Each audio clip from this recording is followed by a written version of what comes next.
At 2:17 in the morning, my pregnant wife slipped out of bed, and as she quietly closed the bedroom door behind her, something told me not to move. Not a sound. Not a breath louder than necessary. I lay there perfectly still in the dark, staring at the ceiling, listening. And then I heard it. Her voice, low, warm, and laughing softly, carrying through the thin wall between us like a secret that had already lived too long in this house.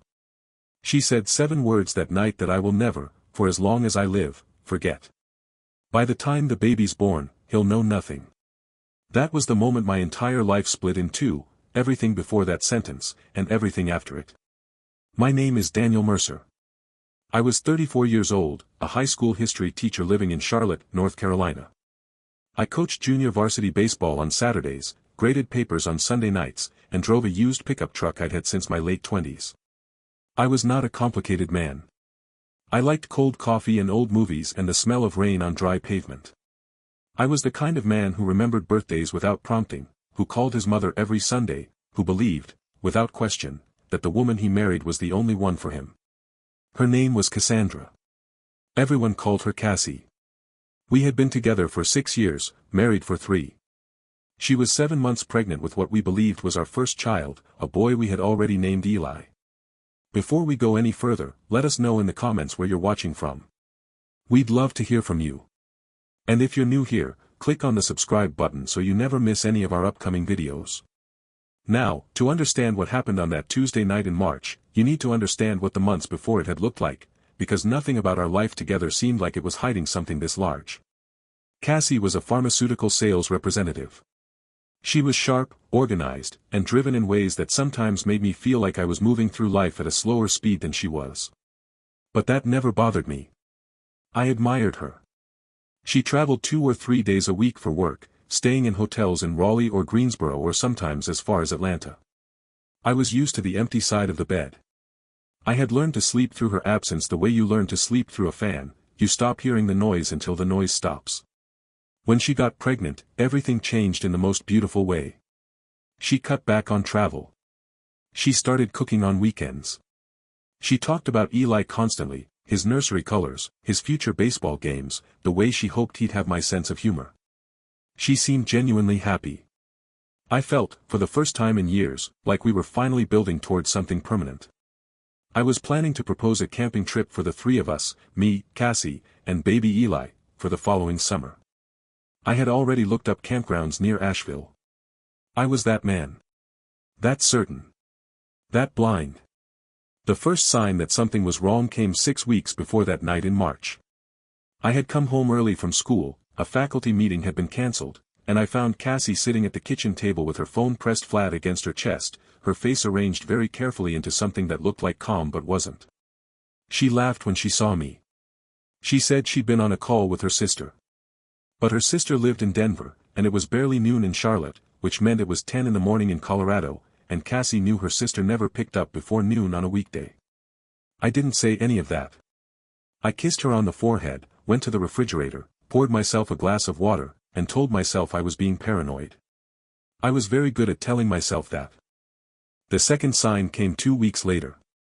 We were at her OB/GYN for a routine prenatal checkup, sitting in those stiff chairs while the doctor reviewed her chart. He asked if there was any family history of a particular genetic condition on the father's side. Cassie hesitated. It was just a half second, barely long enough to notice. But I noticed.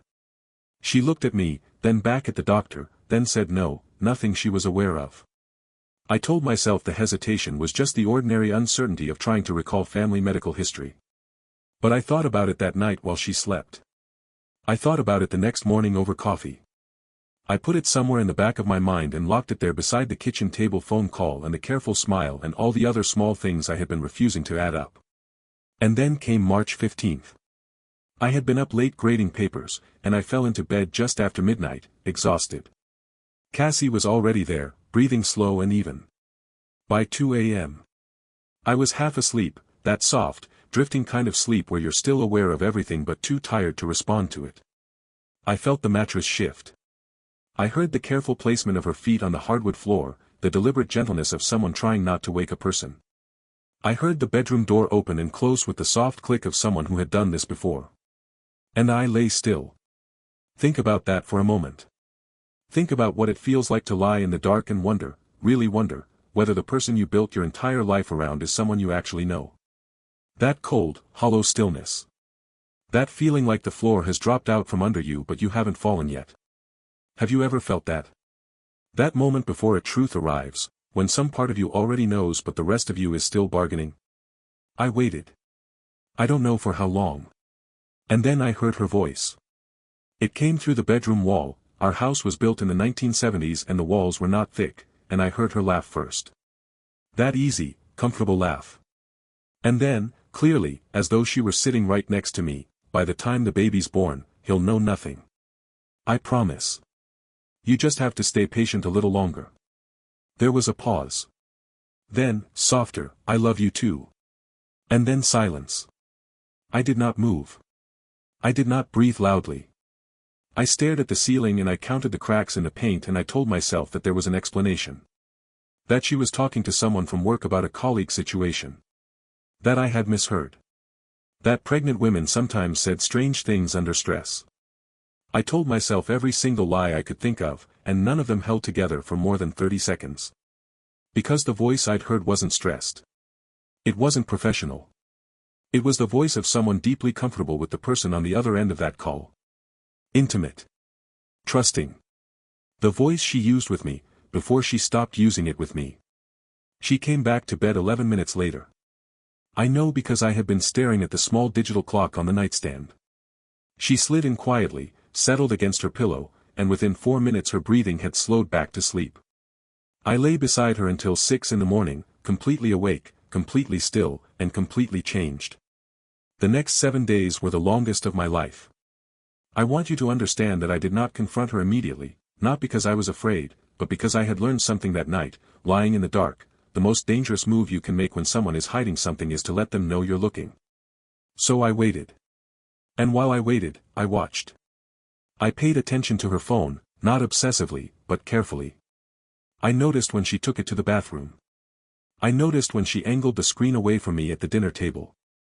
I noticed that she had turned off her location sharing sometime in the previous 2 months, which I only realized when I went to pull up our shared map app to check traffic and found that her dot was simply gone.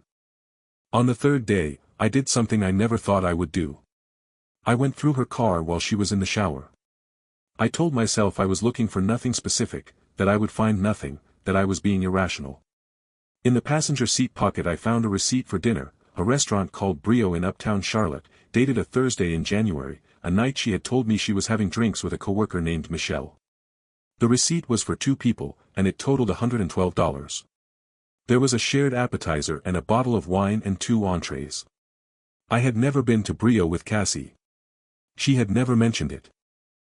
In the weeks prior, I had quietly enabled the backup feature on our shared home Wi-Fi router, something I managed through an app one had used for years to monitor our internet usage after a billing dispute with the provider.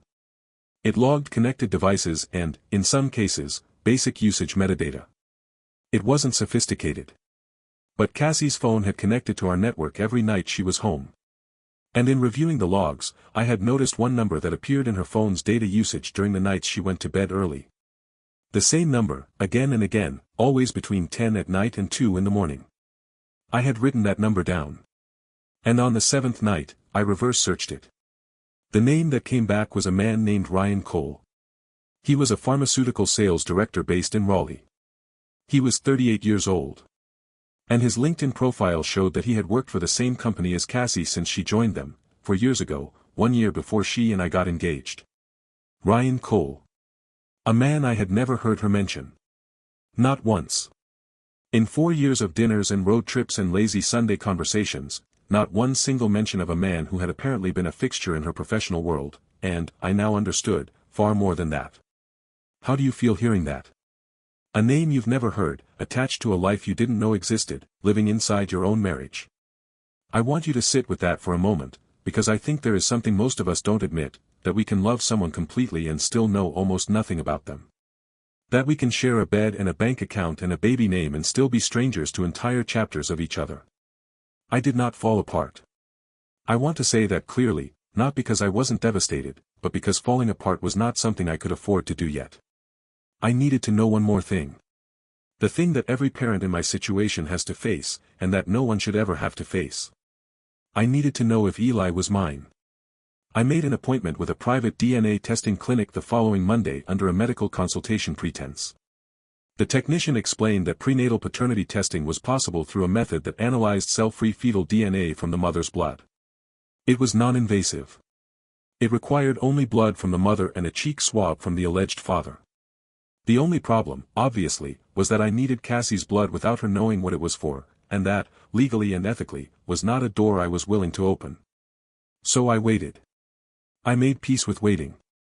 I told myself that whatever the result was, I would handle it.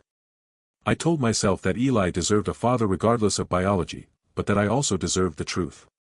Meanwhile, I found myself watching Cassie differently. Not with hatred. That surprises people when I say it, but it's true. I watched her with something closer to grief, the way you look at a place you're about to leave, trying to memorize the details before they're gone. She was still the same woman who cried at nature documentaries. Who kept a running list of restaurants she wanted to try. Who sang off-key to songs from the early 2000s when she thought no one was listening. All of that was real. None of it was a lie. And yet somehow it coexisted with the other thing, the phone calls, the receipts, the name I had reverse-searched in my parked truck at 11 o'clock at night. 3 weeks after the night I pretended to sleep, I made my move.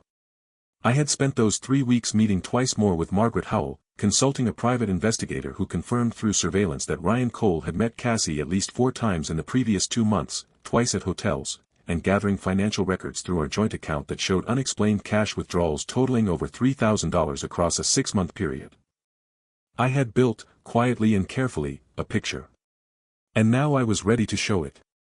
I asked Cassie to sit down with me on a Saturday afternoon. I had sent a text to my brother asking him to be available by phone, just in case. I had put a glass of water on the table in front of her because I knew she was going to need it. And I laid everything out, not dramatically, not with shouting, but slowly and deliberately, the way you present evidence in a courtroom. The router logs. The receipt. The investigator's report. The name.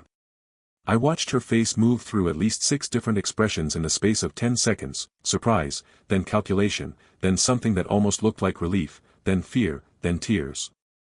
Real tears, I think. Not performed. She said she was sorry before I had finished speaking. The next 20 minutes were among the most painful of my life. She confirmed the affair. She confirmed it had been going on for 14 months. And then she said something that I had been bracing for since the 6th night, and that still landed like a physical blow: she didn't know for certain whose baby Eli was. She had told herself it was mine. She had wanted it to be mine. But she hadn't taken a test because she was afraid of what it would show. She sat across from me at our kitchen table, 7.5 months pregnant, and she told me the truth she had been keeping in her body for the better part of a year. I am going to ask you something directly, and I want you to be honest with yourself when you answer. If this happened to you, if the person you built your life around sat across from you and said those words, what would you do? Not what you think you should do. What would you actually do, in that moment, with that weight sitting in the room between you? I think that question is one of the hardest things about stories like this one. There is no clean answer. I left the house that evening. I drove to my brother Marcus's apartment in Concord and I slept on his couch, and I did not cry until about 2 in the morning, when it finally became impossible not to. Marcus sat up with me. He didn't say much. He made coffee at 2 in the morning without me asking, and he let me talk, and when I ran out of things to say, he sat quietly, and that was enough. Over the following 2 weeks, through our respective attorneys, a prenatal DNA test was arranged with the cooperation of a court order. Cassie did not fight it. The results came back on a Thursday, just after 3 o'clock in the afternoon. I was sitting in my classroom after the students had gone home, grading nothing, just waiting. Margaret Howell called me. She read me the result. Eli was mine. 100%. He was my son. I sat in that empty classroom for a very long time. The last of the afternoon sun was coming through the window at an angle, making long stripes of gold across the desks where my students had been sitting 6 hours earlier. I put my hands flat on my own desk and I breathed slowly, and I let myself feel the full weight of what that meant, not just that Eli was mine, but that I had almost not known him. That there was a version of this story where I walked away from my own child. That Cassie had carried this secret for months, gambling with something that was never only hers to gamble with. I cried in that classroom too. Different tears from the ones at Marcus's apartment. Those had been grief. These were something harder to name, relief mixed with fury mixed with something that felt, strangely, like love. Not for Cassie. For Eli. For this boy I had never met yet, who had been mine all along. The divorce was filed 6 weeks before Eli was born. Cassie had moved in with her mother in Greensboro by then. We communicated through lawyers about logistics and through brief, careful texts about the pregnancy.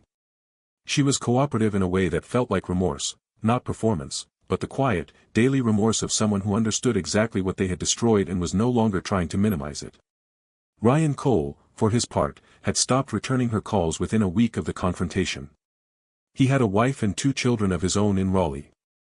When Cassie told him the baby was confirmed to be Daniel's, he went silent entirely. The affair partner who had cost her everything had simply vanished. That detail, I won't lie, gave me something close to satisfaction. Eli James Mercer was born on a Thursday in May, at 7 pounds, 4 ounces, with a full head of dark hair and lungs that announced his arrival to the entire maternity ward. I was in the delivery room. We had agreed, through our attorneys and through one very quiet conversation in a hospital parking lot 2 weeks before the birth, that I would be present. That whatever had happened between Cassie and me, Eli would not come into the world without his father in the room. When they placed him in my arms, everything else went quiet. All of it, the betrayal, the sleepless nights, the courtroom paperwork, the reversed phone number, the receipt from a restaurant I had never been to, all of it went to a place that wasn't gone but was, for that moment, very far away. I looked at my son and I said his name out loud for the first time, "Hi, Eli. I'm your dad."